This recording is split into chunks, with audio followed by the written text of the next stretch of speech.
Hi guys! Welcome back to my channel. So gagawa tayo ngayon ng makeup tutorial para sa inyong prom night. So, if you want to know step by step kung paano maging beautiful and gorgeous, isa sa pinaka-importante gabi o araw sa buhay or sa high school life para naman pag sinayaw kayo ng crush nyo. Ganda. So, ayan. First, gamit tayo ng primer. So, kailangan nyong gumamit ng primer and mag-moisturize ng face kasi unang-una mahaba ang gabi. So, ayaw nyo naman na magbulas agad yung makeup nyo, diba? So, too much blurred. So, yung mga pores ninyo ay siyang, i-blur niya. So, apply nyo lang yung primer niya sa T-zone area. Kasi yun yung kadalasan na part na nag-oil sa mukha. Gamitin kong foundation ay ang Sephora 10-Hour Wear Perfection Foundation. So, ayan. So, using a beauty sponge. So, this is a 10-hour foundation.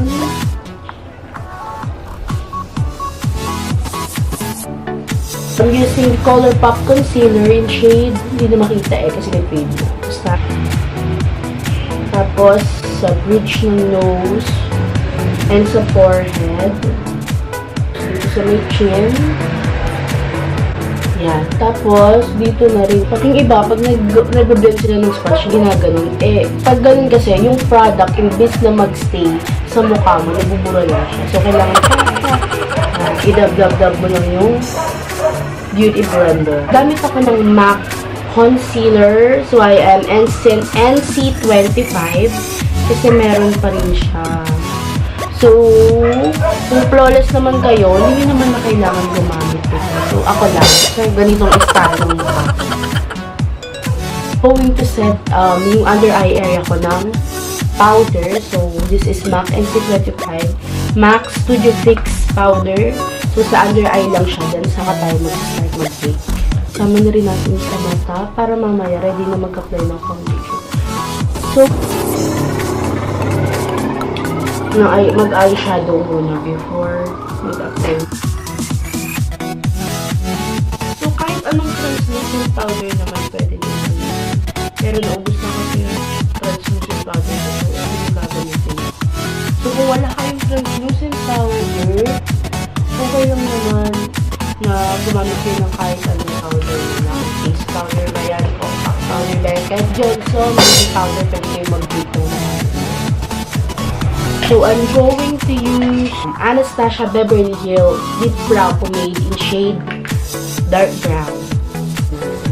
Sorry. Oh my God. Zero yung pari. Number 1, yung arc ng yung brows, papunta sa tip ng yung brows, tapos, yan. Tapos, sa pinakataas, and if you feel nyo yung sparse areas,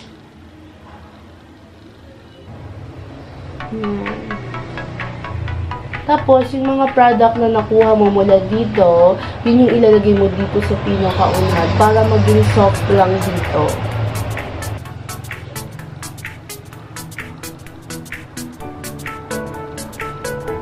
Then, using the same concealer, Colourpop concealer, lilinisin natin yung mga edges ng kilay.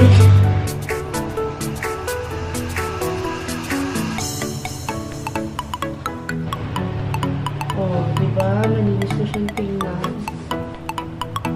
Ayan, so tapos ko na yung kilay ko. So, ang kailangan nyo lang gawin ay iset yung kilay nyo ng kahit anong brow setting product. So, I'm using Benefit Ready Set Brow. So, pwede kayo gumamit ng mascara bilang pang set ng kilay ninyo para yung mismong kilay ninyo hindi magbulas that night.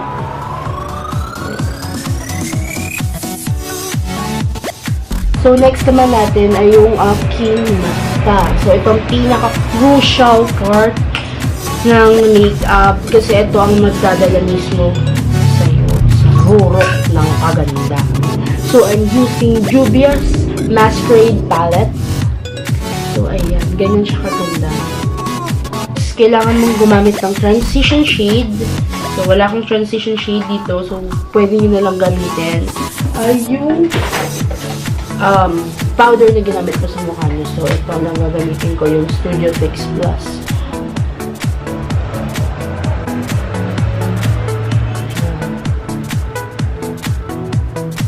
Natin yung Sobo. This one.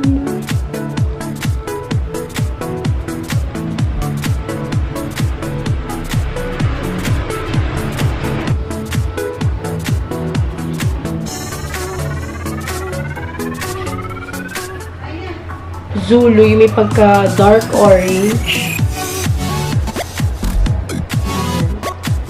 Para mag-smoke out.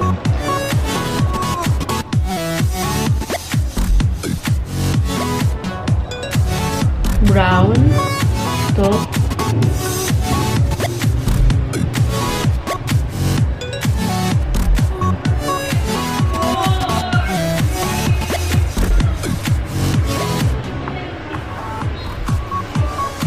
So, next ay itong Bori. Itong Bori na yun. Dito naman sa medyo may pagkaunahan natin siya ilalagay.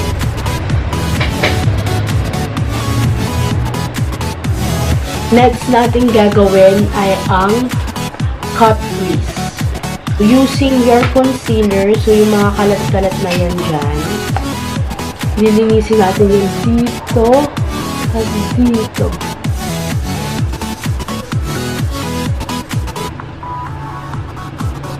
Kasi patungan pa rin naman natin siya ng eyeshadow. Ito. Yung turn.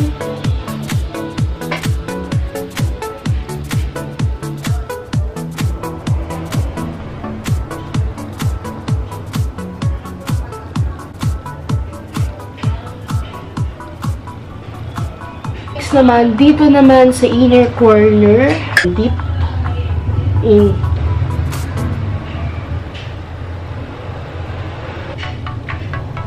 Ito yung gagamitin natin, yung pinaka-light shade.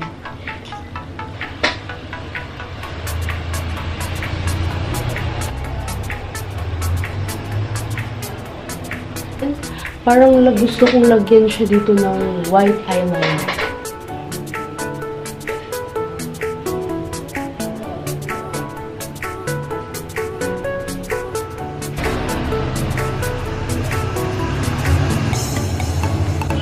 Tapos, yung black liner naman dito.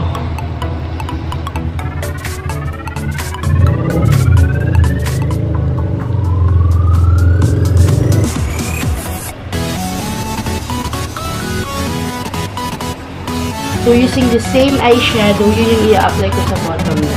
Itong body, ayun yung i-apply ko sa aking lower lash.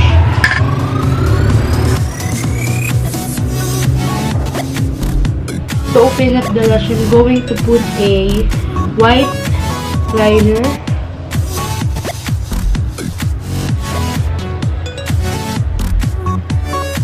And mascara.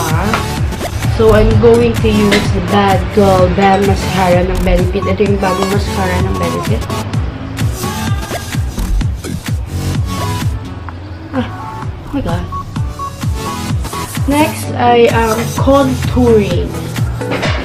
Again, use this BYS Contour Palette.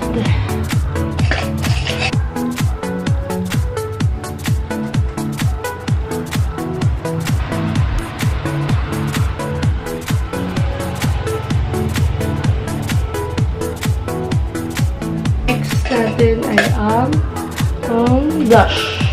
So, I'm going to use this Passion 21 blush.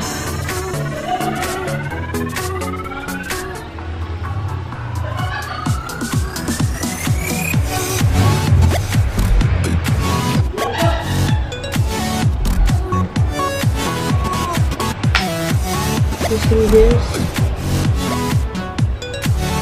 in here.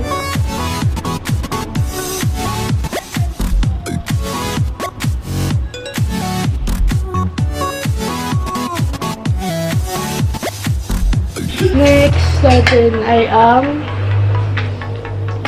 lipstick. So, I'm going to use yung Maybelline Loyalist, yung bago nilang lipstick. Si Abby, no?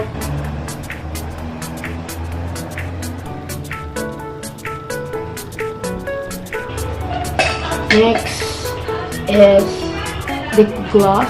Tayo lang natin natuyo siya. I'm using Fenty Beauty Lip Gloss. Ito lang. Yan. So, magbibihis na lang ako. And then, makikita nyo na mismo yung suot-suot yung damit and yung makeup.